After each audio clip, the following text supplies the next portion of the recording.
스포일러 많습니다. 욕설 간혹 있습니다. 청취에 주의하시길 바랍니다.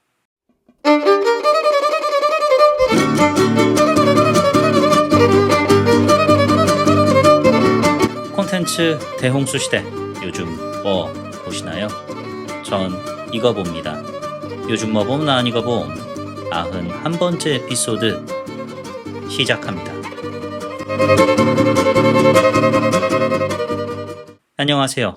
요즘 뭐 봄 난 이거 봄 요봄 난봄 진행자 롤린스입니다. 팝콘 무비 에피소드에서만 다뤄왔던 박스오피스 이야기 도저히 지금 이 순간 안 다루고 넘어갈 수 없는 대사건이 발생해서 이번 에피소드에서 소개해드릴까 하는데요. 흥행을 넘어 신드롬으로 신드롬에서 한 단계 더 나아간 완전체 현상에 등극했던 K-팝 데몬헌터스가 이제는 현상 그 이상 궁극체 역사의 반열에 올라섰습니다. 넷플릭스 내에 폭발적인 인기에 힘입어서 K-팝 데몬헌터스 지난 주말 이틀간 북미 극장가의 제한된 상영관에서 노래 나오면은 극장 내 관객들이 다 같이 떼창해도 되는 싱얼롱 이벤트를 가졌습니다. 여기서 거둔 수익으로 지난 주말 북미 박스오피스 1위에 등극하는 역사를 K-팝 데몬헌터스 썼습니다. 축하합니다.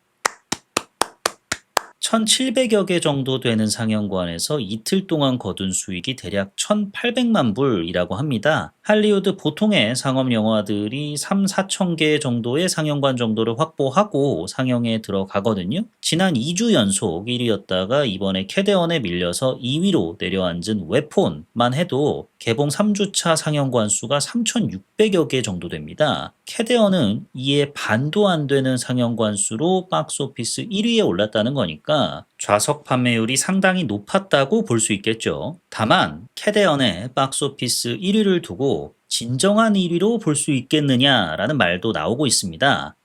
이 딴지 거는 새끼들은 나라를 가리지 않고 등장을 하네. 태클 안 걸면은 답답해 뒤지는 병이라도 있나 싶으실 수 있는데 얘기를 일단은 들어보시고 억가인지 건실한 지적인지 판단해 보시죠. 캐대헌, 소니가 만들었지만 어디까지나 넷플릭스 영화죠. 그간 넷플릭스 영화가 싱얼롱 이벤트 형식이 됐든 뭐가 됐든 극장 개봉을 안 해왔던 게 아닙니다. 넷플릭스 공개일 한 달 전쯤 극장 개봉을 택했던 전례가 몇몇 있죠. 마틴 스콜세이지 감독의 아이리쉬맨, 루소 형제 감독의 그레이맨 등이 그랬는데요. 허나 넷플릭스는 지금까지 단 한 번도 박스오피스 성적을 공개한 적이 없다고 합니다. 캐대언의 주말 수익 1,800만 불도 넷플릭스가 공식적으로 발표한 수치는 아닙니다. 업계 관계자들 입장에서 주판을 딱 튕겨보면 대충 사이즈 나오니까 1,700여 상영관 중에 1,000여 개가 넘는 상영관에서 전체 매진이 됐다고? 그러면은 티켓 평균가를 이 정도 잡았을 때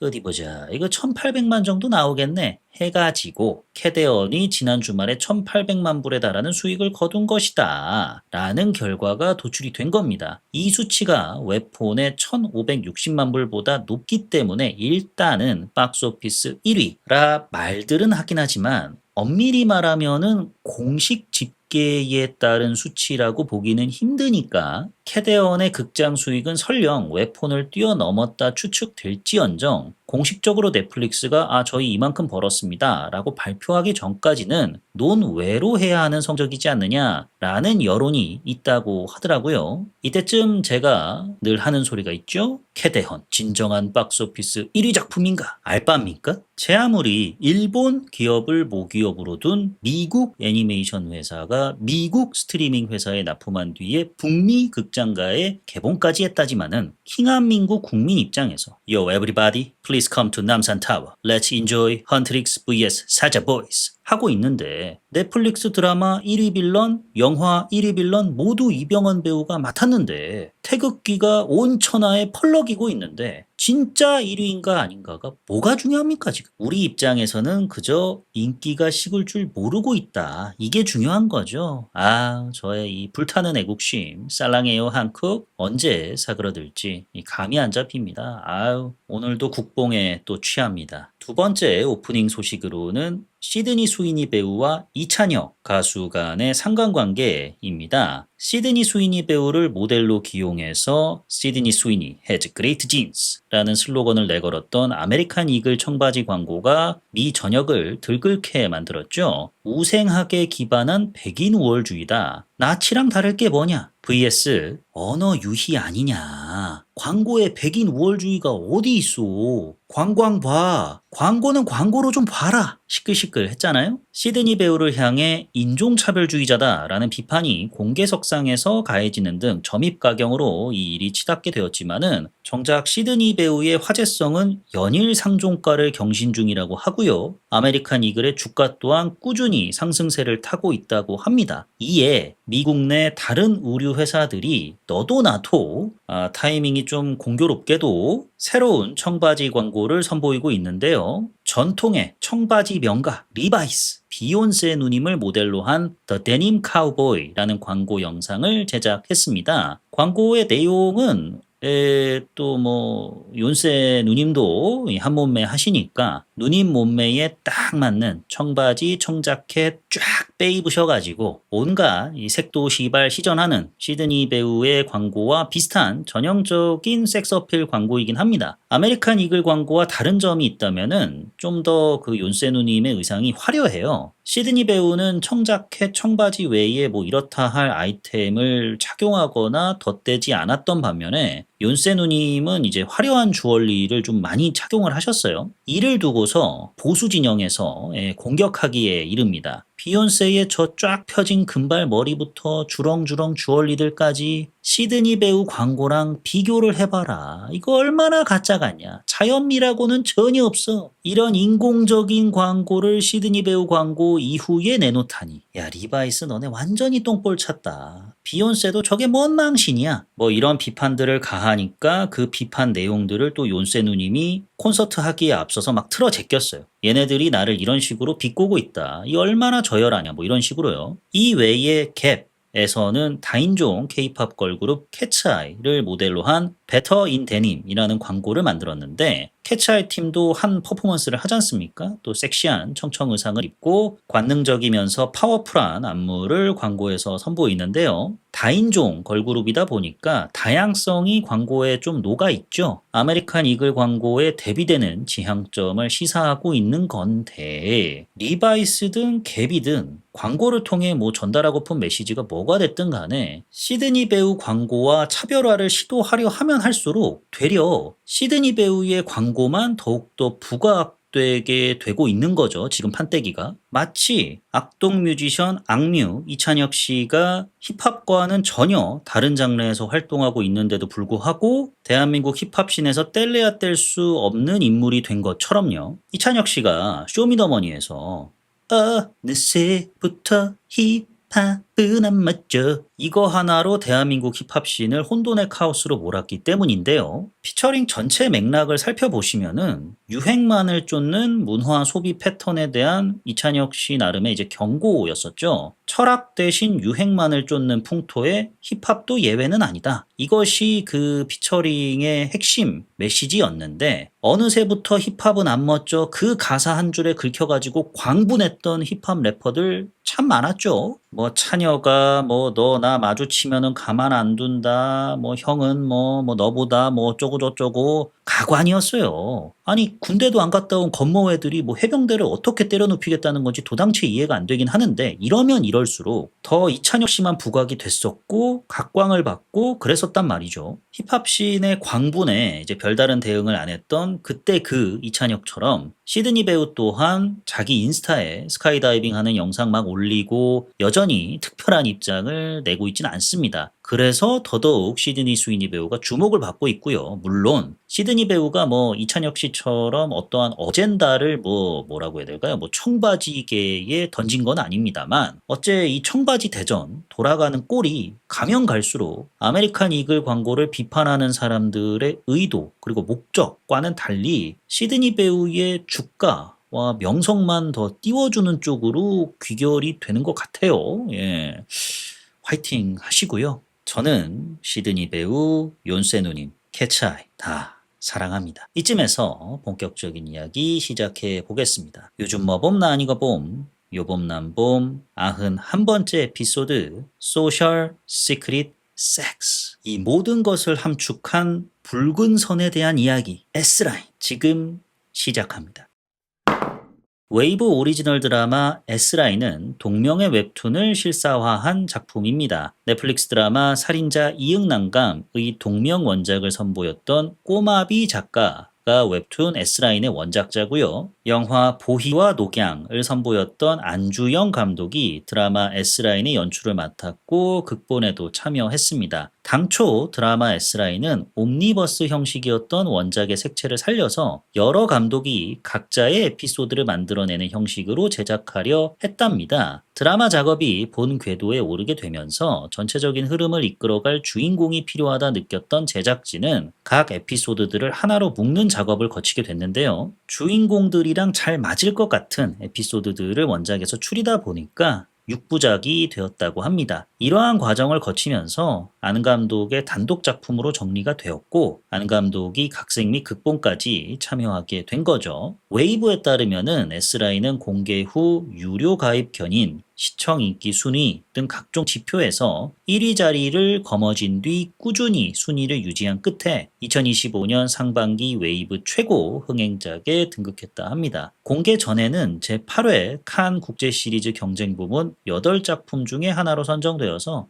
음악상을 수상했다고 하고요. 토종 OTT 웨이브의 몇 안 되는 흥행작 S라인 출연 배우로는 걸그룹 오마이걸 속 귀여운 이미지와는 정반대의 모습을 선보인 아린 배우, 등장만으로 머리 위에 떠다니는 수많은 S라인을 단번에 납득시키는 이수혁 배우. 드라마를 보고 나면 캐릭터보다는 강렬한 눈화장과 직각 어깨만 기억에 남는 이다희 배우. 이외에 이은샘, 박예니, 김동영, 남규희, 이광희, 우지현, 이상희, 조한철 그리고 우리 원톱 박정민 배우와 류승범 배우도 못 살린 영화 타짜 원 아이드 잭의 유일한 히로인이시죠? 준이 엄마 잠깐 일로 좀 와봐요. 김혜은 배우 등이 출연합니다. 드라마 S라인 줄거리 요약 시작해 보도록 하겠습니다. 드라마는 아린 배우가 연기한 고등학생 신현흡의 독백으로 시작합니다. 현흡은 태어났을 때부터 남들과 다르게 세상을 봐왔습니다. 현흡의 눈에는 본인 의도와 상관없이 사람들 머리 위로 길게 뻗어난 빨간 선이 보여요. 때로는 그 선이 사람과 사람 사이에 이어져 있습니다. 나중에 커서 알 거 다 아는 나이가 될 때쯤 들어서야 붉은 선의 의미를 알아차리게 됩니다. 성적 관계를 맺은 사람들 사이에 연결된 선이다. 라는 것을요. 이를 S라인이라 현흡은 부르게 됐는데 어린 시절의 현흡이 이제 겨우 4-5살 된 현흡이 이런 어른들의 속사정을 알 리가 없죠. 하루는 현흡의 엄마가 현흡의 이 그림 일기장 같은 거를 보는데 엄마, 아빠, 나 그리고 이모 이렇게 4명을 그려놨어요. 엄마 머리 위로 빨간 선 서너 개, 아빠 머리 위로 빨간 선 대여섯 개, 결혼하기 전에 또 그들 각자만의 역사가 있을 테니까요. 그렇게 그려져 있는데 엄마와 아빠 사이가 이어져 있죠.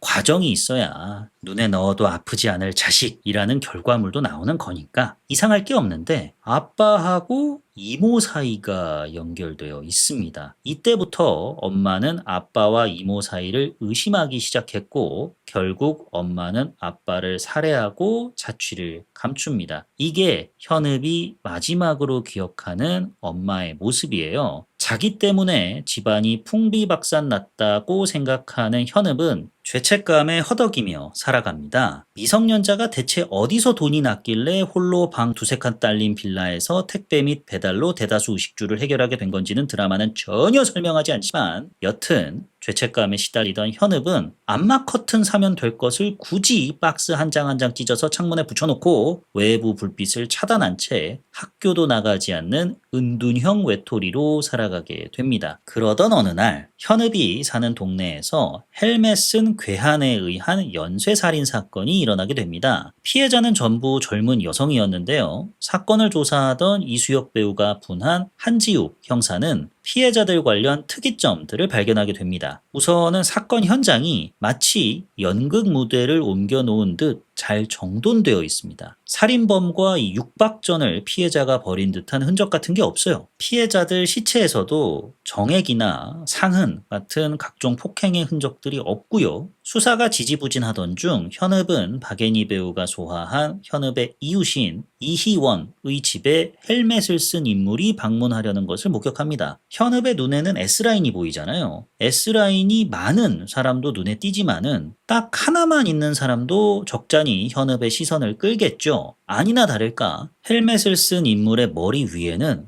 S라인이 딱 하나뿐입니다. 게다가 헬멧을 쓴 사람과 희원 사이에는 S라인이 연결되어 있지 않아요. 저 헬멧, 요즘 TV에서 온종일 다루는 연쇄살인마, 걔도 TV에서 볼 때는 S라인이 한 개였는데 이놈이 그놈이구나 라 생각한 현읍은 그간 희원이 본인에게 베푼 호의 등을 생각해서 용기를 내 경찰에 신고를 하려고 하는데 이 동네에는 프라이버시 따위는 없는 것인지 아니면은 희원의 성향이 오픈마인드 NTR인 건지 커튼 따위는 치지 않은 희원의 집 창문 너머로 헬멧남과 야스를 나누는 희원의 모습을 현읍이 목격하기가 아니죠. 관전하게 됩니다. 그냥 남친이었던 거죠. 연쇄살인 사건이 일어난 동네에서 신고 전화가 걸려왔다는 소식에 지욱은 현읍의 집으로 향합니다. 지욱 또한 이은샘 배우가 분한 고등학생 조카인 강선아와 함께 현읍이 사는 빌라에 마침 살고 있었는데요. 자신을 찾아온 지욱에게 현읍 별달리 할 말이 없죠. 제 눈에는 특별한 게 보이는데요. 그래가지고 제가 저놈이 이놈이라고 생각을 해서 이렇게 말할 수가 없잖아요. 믿어줄 리도 없고. 반응 없는 현읍의 집을 서성이던 지욱에게 안경을 쓰고 있는 위층 남성이 계단을 타고 내려오면서 반응 없을 거예요. 이 안에 살고 있는 애 걔 이 동네에서 히키코모리로 유명해요.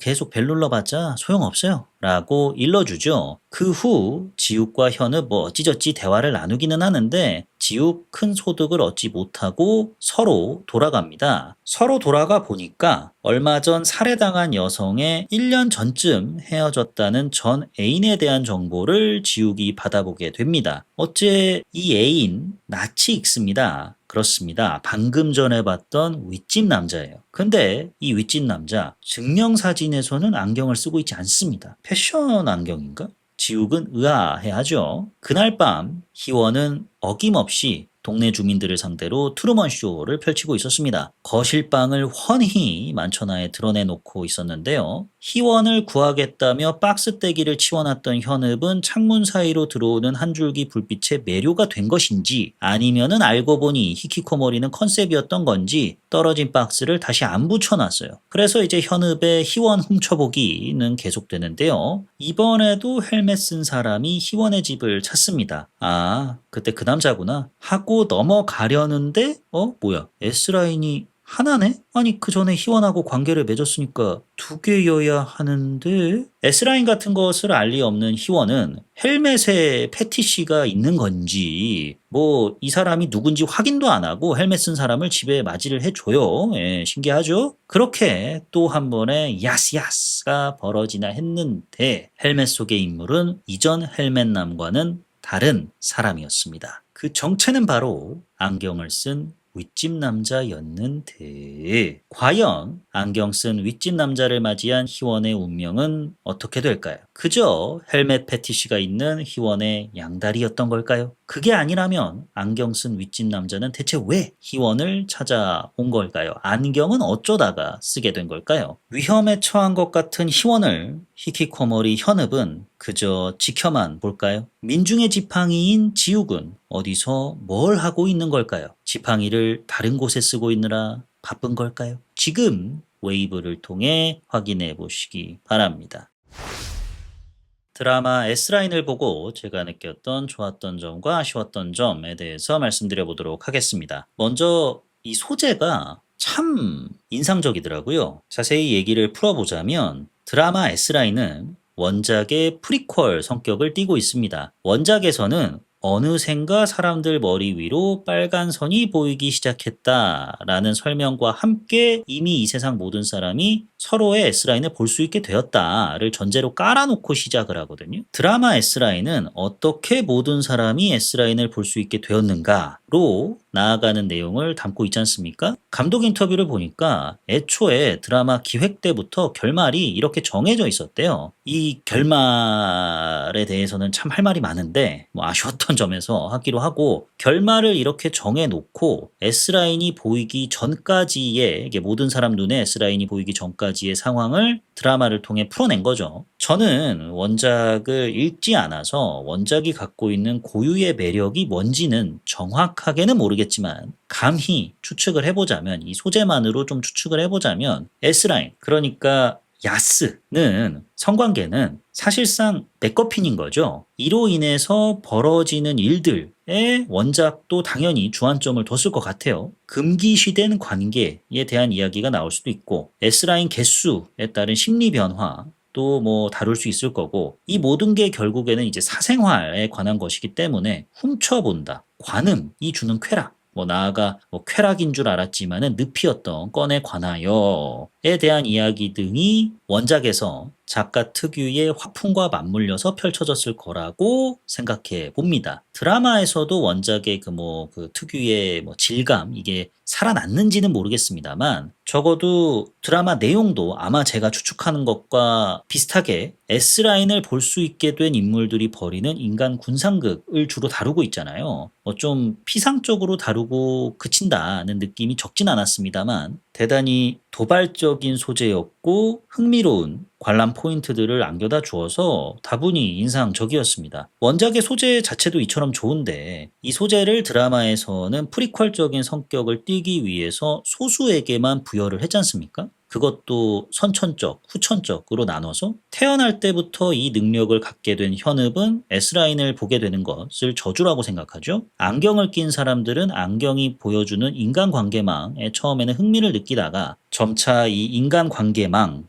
나아가 이걸 볼 수 있는 안경에 집착하게 되고요. 프리퀄로서 좋은 접근이라고 생각을 합니다. 시청자로 하여금 안경에 대한 호기심, 나도 저런 안경이 있다면 나는 어떻게 반응하게 될까? 라는 생각을 안겨다주는 장치로서 그게 자연스럽게 몰입할 수 있게 만들죠. 현읍은 이에 대해서 계속 경고하고요. 나는 다를 거다. 하지만은 욕망에 휩쓸려서 혹은 자신의 의지와 상관없이 이런저런 정보들에 노출된 끝에 폭주하게 되는 각 인물들의 꼴이 영락없는 그 절대반지에 혼이 나가버린 프로도 골룸과 비슷하죠. 절대 안경인 셈인데 그래, 시조의 거인. 예. 그거에 이제 에렌이 마탱이가 가버리지 않습니까? 그것처럼 이 안경도 시조의 안경 이런 거잖아요. 결국 여기에 마탱이가 간 사람들이 현읍의 경고 따라 파국에 이르게 되는 엔딩을 에피소드마다 보여주지 않습니까? 이런 엔딩을 봤는데도 사람은 망각의 동물이라고, 다음 에피소드에서 새로운 환경에 놓인 새로운 인물이 똑같은 안경을 착용하게 된다면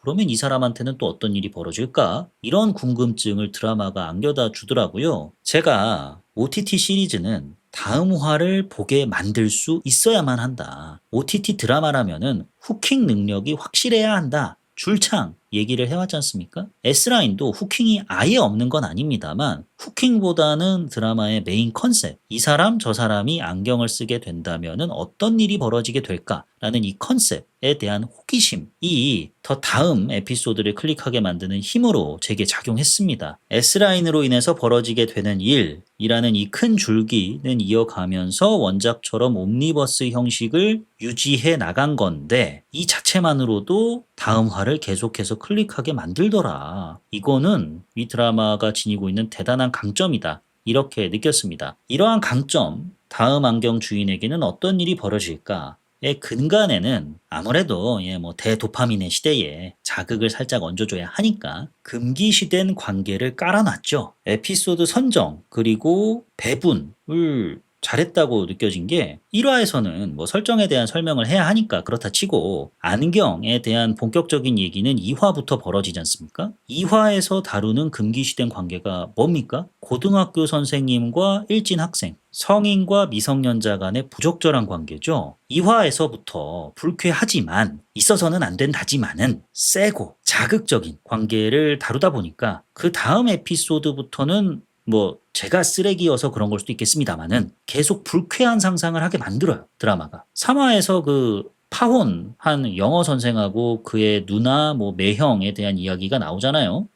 누나에게 애가 있네. 이 와중에 영어 선생 누나 남편을 보면서 매형이라고 해야 하나? 뭐 이런 대사를 치네? 설마 이 새끼? 뭐 이런 상상이요. 예, 죄송합니다. 예, 평소에 어떤 생각을 하고 다니는 거야? 라고 뭐 의심하실 수는 있는데 드라마가 이렇게 불쾌한 상상을 하게끔 만든다니까요. 그렇게 빌드업을 해놨어요, 얘가. 과연 내 불쾌한 상상이 맞을까 하는 호기심을 그게 계속해서 불어넣어 줍니다. 어쩝니까, 제가. 예, 드라마 보는데 뭐 어째요, 제가. 뭐. 당해줘야지. 이 같은 불쾌한 포인트를 드라마는 또 이야기를 이끌어 나가는 원동력이자 반전 포인트로 삼기도 하죠. 예컨대 선아에게 S라인이 있네. 아니 잠깐만, 쟤 미성년자잖아. 아니 대체 누구와 성관계를 맺었다는 거지? 학폭 피해자라는 설정이 나오니까 일진 쓰레기 새끼한테 몹쓸 짓을 당한 건가? 또 영어 선생 매형을 보면서는 아유, 애까지 있는 양반이 출장 갔다가 뺑기 치고 어린 여자랑 히덕거리고나 앉아있고 아이고 좋댄다. 얼씨구 불륜녀한테 집까지 얻어다 줬네? 그것도 같은 동으로? 양아치 새끼네 이거. 야, 애가 뭘 보고 배우겠냐? 했는데 알고 보니 반대였어. 헐. 4화에서 이제 펼쳐지는 행정실 직원 얘기는 다소 극의 흐름과 뜬금없게 좀 뭐 연극적으로 연출되긴 했습니다만 그만큼 이 배우 정미형 배우의 독백 연기가 뭐 인상적이었다는 뜻도 되니까 참신했고요. 독백 연기하는 인물과 본인의 그 삶이 완전히 다르잖아요. 독백 연기 속의 캐릭터는 판무파탈인데 본인은 지금껏 딱 한 번 성관계를 가져봤고 연기 연습을 하기에는 고시원은 좋은 환경이 못 되니까 낡은 모텔이라도 연습실로 쓸 수밖에 없는 뭐 꽤나 씁쓸한 잔상을 안겨다주는 에피소드였는데 아니 그래가지고 이런 불쾌한 상상을 하게끔 만드는 씁쓸한 잔상을 안겨다주는 안경 자꾸 흘리는 사람 누구야 대체? 뭐 대놓고 힌트를 주긴 하죠. 그러면은 왜 이런 짓을 하는 건데? 이것도 뭐 6화 나오기 전부터 알 것 같긴 하지만 이런 궁금증에 대한 해답을 얻고자 하는 재미를 시청자에게 안겨다 주더라. 한 회당 분량도 50분 남짓인데 6부작밖에 안 되니까 한 번 딱 키면은 다 보게 되더라. 그러한 원동력을 이 극의 소재와 이 소재를 다루는 어떤 전개 방식이 갖고 있더라. OTT 시리즈로서 후킹에만 의존하지 않고 드라마가 갖고 있는 컨셉으로서 다음 화를 클릭할 수밖에 없게 만드는 이러한 힘 대단히 인상적이었다. 여기까지가 좋았던 점이었고요. 그럼 아쉬웠던 점에 대해서 말씀드려 보도록 하겠습니다. 감독님이 각본을 참 편하게 쓰셨더라고요. 예, 술술 쓰셨어요. 이 술술 썼다는 게 무슨 말이냐? 이 드라마가 6부작이라고 말씀을 드렸죠. 6부작. 짧은 호흡으로 이제 가져가다 보니까 전개가 빨라요. 대도파민, 쇼폼 컨텐츠 전성시대에 빠른 전개 속도? 뭐 좋은 점으로 봐줄 수 있죠. 여기에 완성도까지 챙기려면은 등장인물 수가 아무래도 좀 적어야 합니다. 설정에, 등장인물별 상황에 장가지들을 좀 쳐내야 짜임새 있는 빠른 전개가 가능해지니까요. 이에 반해서 S라인은 등장인물이 꽤나 많아요. 옴니버스식이라 어쩔 수는 없다지만은 그럼에도 다른 대안들이 충분히 극 안에 녹아져 있는데도 이렇게까지 손쉬운 전개를 택해야만 하는 것인가? 라는 아쉬움을 노출하는 구간들이 참 많습니다. 줄거리 요약 때 말씀을 드렸듯이 현읍이 집에 햇빛이 안 들기를 바랬다면은 암막 커튼 치면 돼요. 층고가 엄청 높은 집에 사는 것도 아니고 택배 주문해가지고 암막 커튼으로 창문을 막으면 그만입니다. 건너편 휘원의 집 같은 경우는 뭐 이에 반해서 아니 훤히 들여다 보이죠. 뭐 헬멧만 쓰면은 신원 묻지도 따지지도 않고 집안에 들여다 보내주고요. 참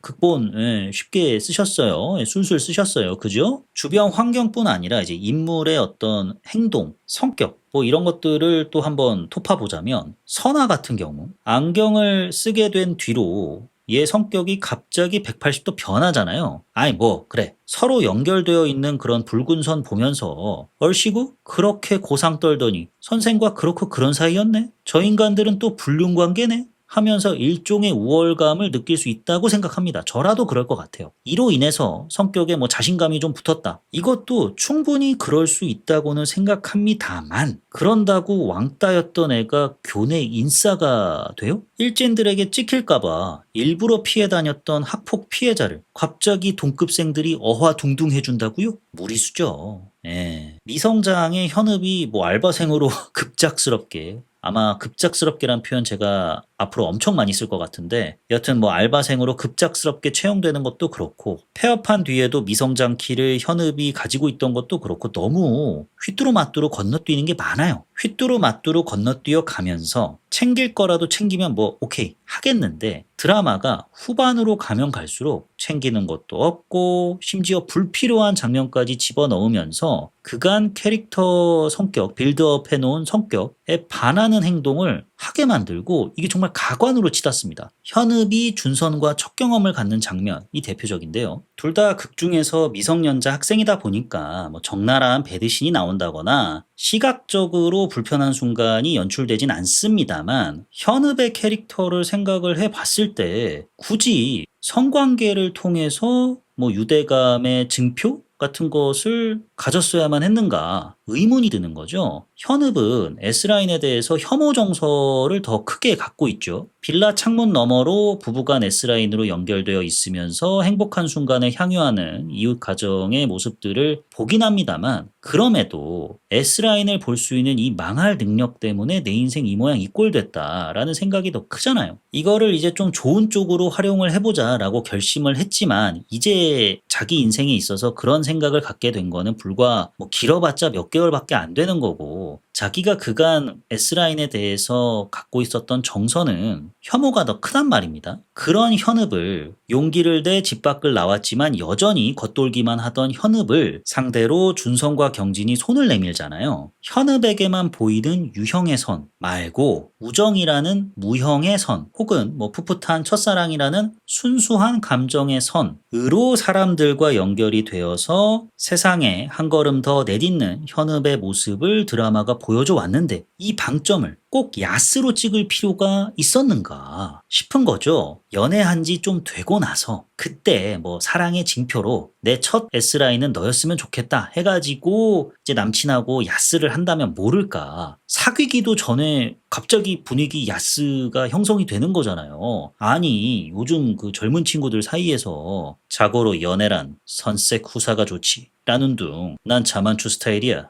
자고 만남 추구 라고 한다지만은 S라인 때문에 내 인생 아작났다 여기는 고등학생마저 선색 후사 마인드를 가지고 있을 줄은 이게 MZ세대입니까? MZ세대가 실제로 이렇게 생각을 해요? 그러면 시대를 반영한 작품이네요 이건. 와 대단합니다. 그럼 뭐 인정해야죠. 예. 그러나 드라마의 감정선만 따라가다 보면은 갑자기 분위기 야스가 이게 말이 되나. 캐릭터가 그간 쌓아놓은 서사 다 까먹고 말이야. 여담이지만은 성인들 사이에서 성인들 기준에서 선색 후사, 자만추 성인들끼리 상호 동의하에 그럴 수는 있다지만은 전 좀 그래요. 아무래도 저도 이제 나이가 좀 들어가다 보니까 연애에 있어서 좀 조심조심하게 되고 그러는 와중에 선색 구산이 뭐 자만추니 이런 게 이제는 풍토로 자리 잡혀 가고 있다. 야, 만약에 내가 좀 그런 연애관을 갖고 있다 하시는 여성 청취자분들 계시다면은 제가 좀 결례를 무릅쓰고 그 여성분들께 한 말씀을 올리겠습니다. 이게 듣기 좀 싫으실 거예요. 그래도 꼭 기억해 주셨으면 합니다. 010-6193 DM 보내주세요. 인스타그램 DM ROLLINS 밑에 짝대기 PARK 여쭤보고 싶은 게 있어서 그래요. 여쭤보고 싶은 게 연락 기다리겠습니다. 이상 스탠드업 코미디언 원라이너의 펀치라인 빨아다 쓴 롤린스였고요. 다시 본 얘기로 돌아와서 캐릭터 성격 이렇게 아작내는 거 뭐 여기까지도 약과예요 사실. 진짜는 6화죠. 문제의 6화, 마지막 화, 결말, 엔딩 와우. 내가 지금 웨이브를 보고 있는 것인가, 넷플릭스를 보고 있는 것인가 착각하게 만드는 그 6화. 아니, 5화까지는 웨이브 S라인 보고 있었는데 갑자기 6화가 되니까 넷플릭스 나는 신이다가 펼쳐지네? 야, 저는 6화를 보면서 넋을 잃었습니다. 예술성을 한껏 강조한 연극의 실황 공연을 보는 것 같아서 입을 해벌레 벌리고 봤어요. 야, 뭐 이런 똥꾸렁내 나는 결말이 다 있지 하면서 정말 감탄을 금할 수가 없었는데, 이다희, 이규진 선생이 뭐 감독말로는 성서에 나오는 뱀으로 비유를 한번 해봤다. 단순하게 이규진이 절대자라기보다는 에덴 동산에서 뱀이 인간에게 사과를 주면서 먹을지 말지 선택하게 하잖냐. 이규진을 신과 인간 사이의 대리인으로 나타내고 싶었다 하셨는데, 아니 뭐 대충은 알겠어요. 안경을 사람들에게 쓱 가져다 주고 그로 인해 뭐 그들이 벌이는 일들을 지켜보면서 일종의 재미를 찾는 존재로 이규진이 이제 설정이 된 거잖아요. 6화 들어서 입고 나오는 의상들이나 한껏 강조된 눈화장, 살인을 부추기는 것까지 데스노트의 사신들을 떠올리게 만들죠. 모두가 다 서로의 S라인을 볼 수 있는 세상이 온다면은 오히려 S라인이 없는 사람이 더 고귀한 존재로 인식되지 않겠느냐라는 이규진의 말도 서로 눈치 보기 바쁘고 뒤에서 뭐 호박씨 까고 이러는 현대사회의 면면에 빗대 봤을 때 나름의 설득력도 뭐 없지는 않고요. 그래서 안경을 썼던 사람들이 이규진의 말을 종교처럼 떠받들게 된 거잖아요. 알겠어요. 알겠는데 이거를 이렇게 급작스럽게 우겨 넣으면 뭐 어쩌자는 겁니까? 판타지적 요소를 조금씩 흩뿌려 가면서 6화에서 빵 터트렸으면 몰라. 5화까지는 뭐 판타지 요소라고 해봤자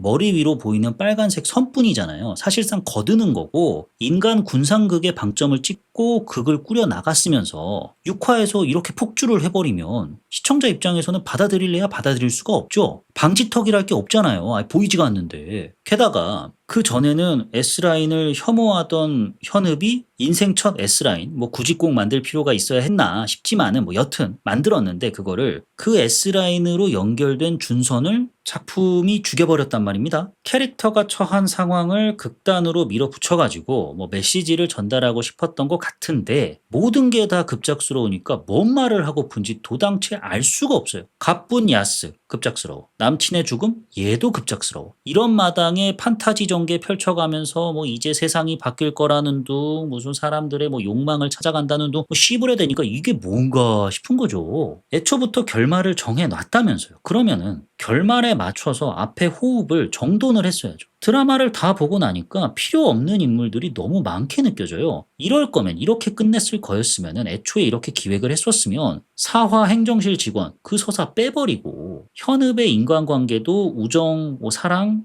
그 중에 하나로만 갈래를 딱 정해서 판타지 요소 슬슬 뿌려가면서 6화를 딱 내놨다면은 비록 판타지성이 강화됐다 할지언정 당황스러움이 덜했겠죠. 왜? 예상을 했었으니까. 제일 웃긴 거는 현읍은 어쩌다 S라인을 보게 되었는가? 이거에 대한 얘기가 없다는 점입니다. 어느 날 세상 사람 모두가 S라인을 보게 되었다 라는 원작의 시작점에 대해서 드라마가 주구장창 설명을 해주는데 정작 현읍은 어쩌다 저런 능력을 갖게 되었는가에 대해서는 이런 반구조차 없어요. 6화 들어서서 또 반전이랍시고 뭐 현읍 엄마에게도 뭐 S라인 안경이 있었다 뭐 이런 얘기들을 쓱 풀잖아요. 현읍아 뭐 너 때문에 아빠가 죽은 게 아니다. 이거 다 엄마 잘못이야 뭐 이런 건데 그러면서 이제 현읍의 어떤 상처를 뭐 풀어주고 보듬어주고 일종의 식김굿을 해주는 건데 아니 그러면은 여기서도 이 요소를 살릴 수 있는 방법이 있었어요. 그래서 현읍은 어떻게 하다가 능력을 갖게 되었는가에 대해서 간략한 설명을 할 수 있었단 말입니다. 예를 들면 뭐 이런 거죠. 이제 어린 시절에 현읍이 엄마의 S라인 안경을 발견한 거예요. 그래가지고 그냥 예쁘니까 안경이다 해가지고 그걸 써보려고 했다가 엄마가 안 돼! 그거 쓰면 안 돼! 하면서 뭐 뺏으려는 과정 중에 안경의 일부가 깨졌고 그 파편이 현읍의 눈에 들어가는 바람에 현읍이 뭐 S라인 능력자가 되어버렸다. 그 전에 이미 S라인 안경으로 남편과 동생 간의 관계를 알고 있었던 엄마지만 아직 이렇다 할 물증이 없었는데 여기에 S라인 안경까지 박살나 버리니까 더욱 신경질적으로 변해버렸더라. 그 끝에 아빠를 죽이게 된 것이다. 하면 되잖아요? 판타지 결말 택할 수 있죠. 택할 수 있는데 프리퀄 구성이다. 원작과 이어져야만 한다. 이거에 감독님이 너무 꽂히신 것 같아요. 여기에만 이제 매달리느라고 그 전을 어떻게 구성을 할 것인가. 결말을 이렇게 꾸려 나갔으면 이제 위에서부터 아래로 쓰는 게 아니라 아래에서부터 위로 써내려가야 되는데 위를 어떻게 구상할 것인가에 대한 고민이 이 정도면은 전무한 수준이라고 생각을 합니다. 짜임새가 엉망이 된 건 당연한 결과였고요. 이렇듯 6화에서 하고픈 얘기는 명확하게 정해져 있는데 1화에서 5화까지의 내용은 6화와 전혀 조응이 되지 않다 보니까 그냥 설명 없이 지나가 버리는 부분들이 너무 많아요. 남규희 배우가 맡은 선생님이랑 그렇고 그런 사이였던 일진녀, 뚝배기는 대체 누가 깬 건지, 선아는 누가 밀친 건지 뭐 다 이규진이 한 것 같긴 하지만 그럼에도 최소한의 설명을 부여해 줄 수 있음에도 불구하고 그냥 다 아사모사 끝내버렸다. 거기다가 이어지는 엔딩 장면. 야, 이 안주영 감독 말씀으로는 마지막 그 엔딩 장면 시즌2를 염두에 두고 찍은 거는 전혀 아니었다. 원작 본 사람들은 드라마 결말이 원작과 이렇게 이어지는구나 하시는데 원작을 안 보신 분들은 굉장히 열린 결말처럼 느껴지셨나 보다 라고 하셨더라고요. 예, 원작을 안 본 저는 이 엔딩 장면을 보면서 야, 마지막 화 개판 쳐놓고 열린 결말 타령하네. 디즈니 플러스건 웨이브건 OTT 시리즈 제작진들은 다음 시즌 예고하는 엔딩을 안 찍으면 뭐 돌아버리는 병이라도 단체로 걸린 건가 싶었습니다. S라인의 6화 참 여러 의미로 제 기억에 남을 마지막 화가 되어버렸습니다. 예. 좋은 의미는 하나도 없어요. 강렬했습니다. 부정적인 의미로요. 여기까지가 드라마 S라인을 보고 제가 느꼈던 좋았던 점과 아쉬웠던 점이고요. 드라마 S라인에 대한 제 별점은 2.0. 이건 좀입니다. 다 마지막 화 때문입니다. 뭐 편리한 전개 택해가면서 나름의 인간 군상을 전달하려고 했구나. 뭐 금기시된 상상을 자꾸 하게 만드는구나. 반전까지 넣어가면서 추리적인 요소도 챙겼네. 야, 이런 드라마였구나 하다가 뭡니까 이게? 이건 좀 너무한 거 아니에요? 라는 생각이 들어가지고 2.0. 이건 좀 이라는 별점을 주게 되었습니다. 드라마 S라인에 대한 제 한 줄 평은 S급 소재를 싹 말아먹은 개똥철학 결말입니다. 참 야무지게도 말아 드셨더라고요. 이 얘기를 한 줄 평에서도 꼭 하고 싶어가지고 S급 소재를 싹 말아먹은 개똥철학 결말이라는 한 줄 평을 남기게 되었습니다. 다음 에피소드에서는 이 극장에 볼 게 없어요. 볼 게. 아닌데 있는데 주말 관객 수 150만 명 넘긴 영화 있는데 네가 애써서 개무시하고 있는 건데. 그래서 큰맘 먹었습니다. 다음 에피소드에서는 극장판 귀멸의 칼날 무한성편 가겠습니다. 야, 이 봐야 할 에피소드가 몇 개야. 와, 야 63편이네. 참 미쳐버리겠네. 진격의 거인 시즌 3까지 다 봤을 때랑 에피소드 편수가 비슷하네. 정말 씨. 야, 이거 다 나눠가지고 찔끔찔끔 올려야 되는데 이거 조회수 빨려면은 진격의 거인 시즌4도 아직 다 못 봤는데 에마도 봐야 하는데 이래놓고 조회수 안 나오면 돌아버리겠네 정말. 여러분 응원 좀 해주세요. 댓글 좀 달아주십시오. 영화 볼 생각 없지만 에피소드 업로드하면 잘 때 무음으로 계속 연속 재생 틀어놓을게요. 뭐 이런 댓글 좀 남겨주세요. 힘 좀 주십시오.